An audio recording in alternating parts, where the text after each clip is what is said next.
Mm. Hi, my name is Pablo Castro.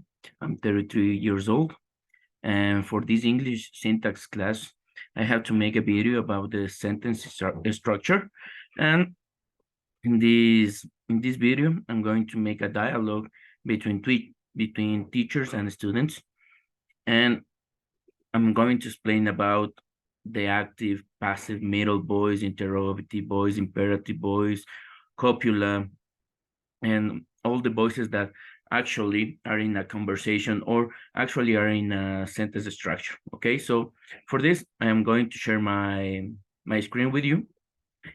Just let me put this on, and here we are. Okay, so the main difficulties to teach or learn sentence structure in EFL classroom. My name is Pablo Castro, and here we are. Okay, so like I told you, I'm going to be teaching about middle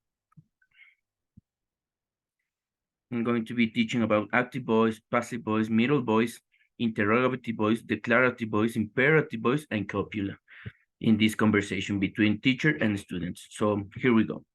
First, teacher. Good morning, students. Students, good morning, teacher. Teacher, well, today we're going to be learning about the structure of a sentence. For this, all of you have your books? Yes, teacher. Okay, for this, we're going to need to know about the verbs and the subject. So when I say Pablo is working in a school, where is the subject? The students might answer, Pablo is the subject. The teacher, correct. And where is the verb? Students, working. Then we keep going and say, teacher, correct. When I say, did you know that Andres is playing soccer? Where is the subject? Students say, Andres. And the teacher, correct. And where is the verb? Students playing. Correct. Very good, say the teacher. Now, when I say my father built this house, where is the verb and the subject? Students, the verb is built and the subject is father. Teacher, correct. Now, we are going to change a little bit. It's like he wants to make something else for the students. So when I say this house was built by my father, did the verb change or the subject change? As the students say, no, they're both the same, and that's correct.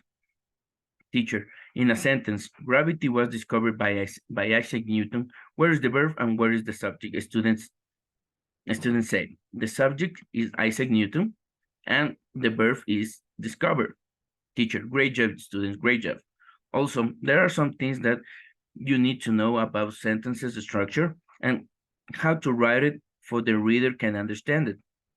But also, there are some difficulties that can change the way we write, but also how we understand it. The students like what?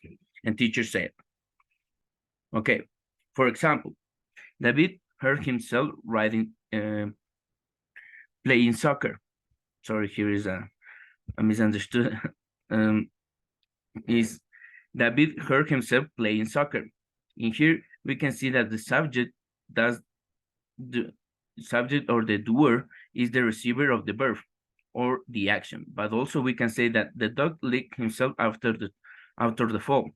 Also, the subject is the receiver, the kind of things that change the way you are teaching, in this case, the teacher, and the ways the student must notice for understanding. After that, we can say that there is a very different way of writing. That always depends on what we're trying to teach or trying to give to the reader to understand it. Like Monica is tall, but how tall is Monica? Or Andrea is happy, but how happy is Andrea? It's like, do you understand? And the student said, yes.